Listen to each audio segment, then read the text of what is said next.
Hello and welcome to another patch from scratch. Today we are looking at another preset from my pack District 0 Volume 2, 86 Cyberpunk themed presets for Massive. The one we're looking at today is called Bat Flaps, and I called it that because I think they're quite reminiscent of some of the synth drums that you can get from Dark Zebra, which we used in the Dark Knight soundtrack.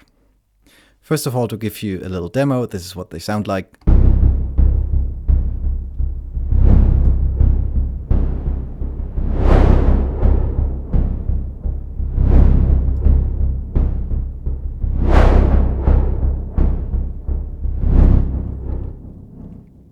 So it's a kind of dark, synthy percussion that you could use to augment your already existing percussion or even use as sole percussion for a track.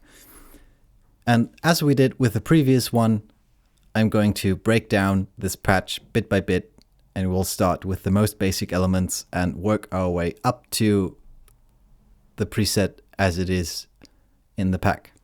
So here we are with most things turned off. All we have going on right now is our noise oscillator, and the LFOs that are modulating it are both currently turned off. You can see I have LFO 5 and LFO 6 applied to these, and I'm controlling the modulation amount of both with macros, and they're both set to 0. So they essentially do nothing. And what we're left with is just this. Now, to start off, since this is a percussion patch, we want to apply some downward movement to, first of all, the volume and also the color. Let's just start with the volume for now. I will mute the modulation of the color and just use the one on our amp, our volume essentially of our noise module. So let me turn on the modulation from LFO 5.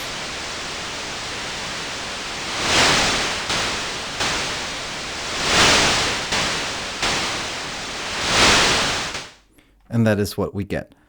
So we have one strong downward movement. This is a linear shape. Two, I would say maybe logarithmic shapes, and then one exponential shape going the opposite direction. And this gives us this pattern of strong, weak, vup, dum, dum, vup, dum, dum.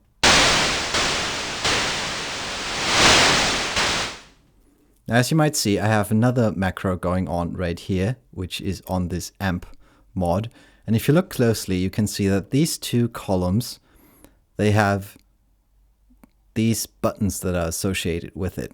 Now, for each of our 16 steps here, I can turn on or turn off our amp modulation. And essentially all it does is give us more control over each step. So turning this would turn on or off all steps equally. Moving this would only affect some of the steps. I'm not using step 1 till 12, so these don't do anything. It doesn't make any difference if they're on or off, but I also have them on these two. And what that allows me to do is to control how much of these in-between steps I want to hear. So I can go between this and this. And with our macro 7, this one right here, I can control the strength of these in-between hits.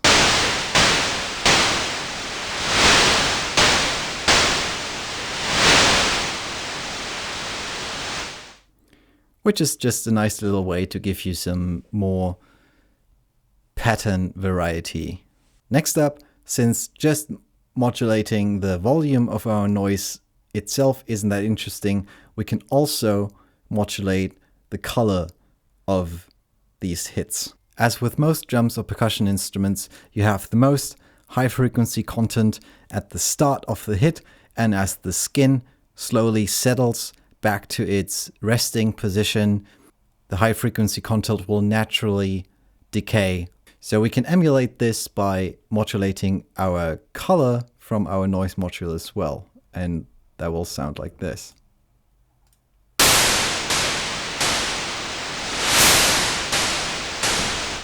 Now we're starting with a pretty high color value because our macro 8 is set quite high, but I can lower this.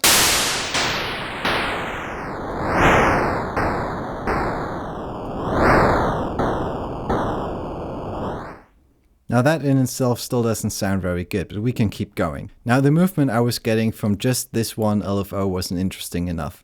So I wanted to add some more hit variations to it. You'll see our LFO 5 is going at a speed of 1/4 and this one is going at a speed of 1/8. So it's essentially twice as fast. And it has these shapes in between, which essentially are just 2 hits per counter. So let me turn on the modulation amount for this LFO and you'll see how it sounds.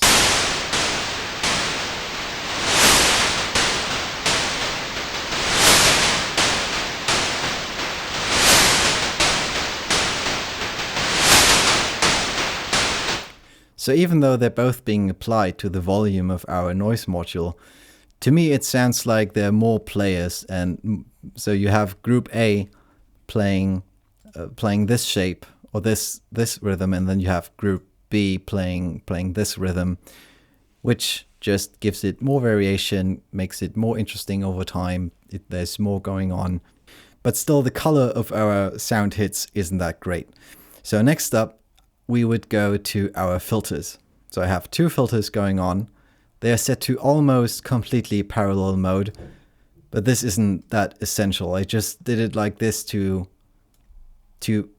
mix and match the colors a little bit. So you would have the processing going through this filter, you would have the processing going through this filter, but you would also have a little bit of processing from this filter going into this filter. So essentially it gives us 3 different colors to choose and mix and match from. I have a macro on our mix control, which we will use to do exactly that. So I can crossfade between only hearing this filter, only hearing this filter, or hearing both in the middle.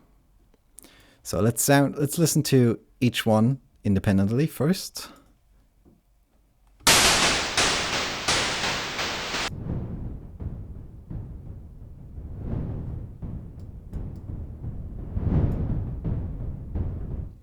Now that already sounds a lot more like softly played epic percussion, which is way back in the stereo space. Let's listen to this one.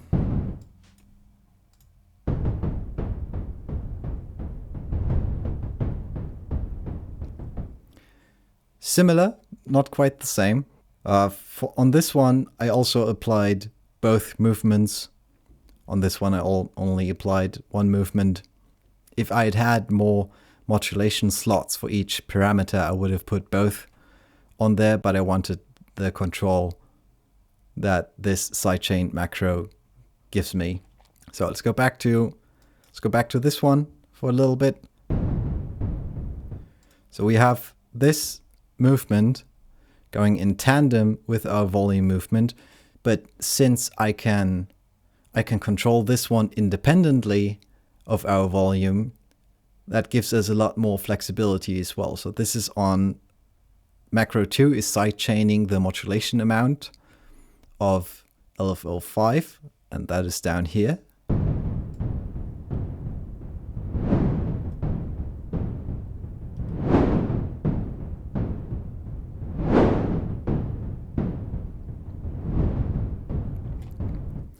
So that gives you a mix between having more snappy and punchy hits, but also having them start from a higher frequency value and dropping faster to a very low volume. And of course our whoosh here at the end, that's why I call this macro 5 for our modulation amount whoosh, it becomes way more drastic. Now, macro 5 and macro 2 are linked in a sense, because macro 5 controls the overall modulation being applied by this LFO, and macro 2 only does so for the filter. So if this one is at 0, then turning this has no effect, because this modulation is already at 0%. So I can only go from 0% to 0%. But that is due to the limitation of the modulation slots. If I had had more, I would have done it differently, but it's not that big of a deal. It's just something to pay attention to. Now, additionally to setting the modulation amount for the filter, I can also set the start position of where the filter should be, and we do that with our macro 1.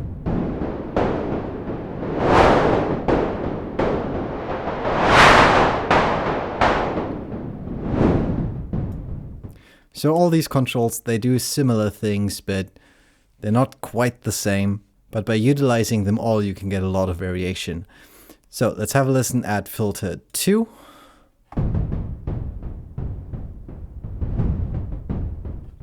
This one also has LFO 5 and LFO 6 modulation being applied to it, which means I have a slot less for sidechain modulation. But that's fine. We can change the overall filter with our macro 2.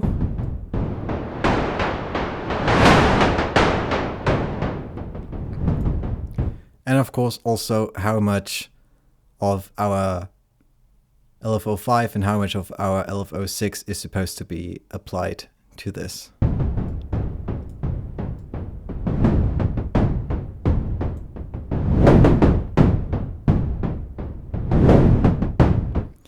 To top the whole thing off, we could add an oscillator, which is pitched for 2 octaves below,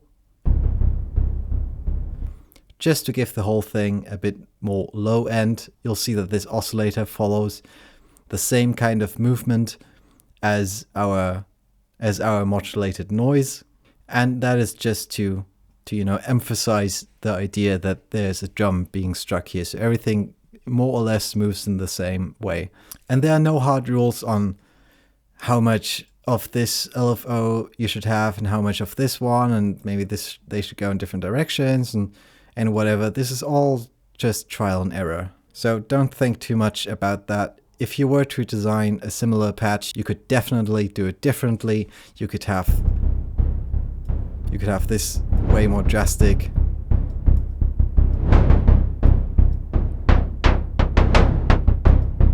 Whatever you feel like. It's your patch.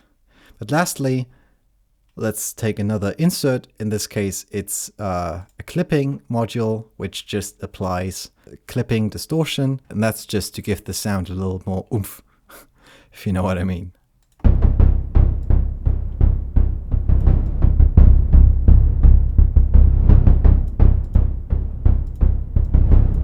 It's subtle, it's very subtle, but it gives it enhances the low end quite nicely. And for the end, we once again have our delay module and our reverb module, which, just as in the last patch, all it does is make the sound a bit less in your face and push it back into the distance.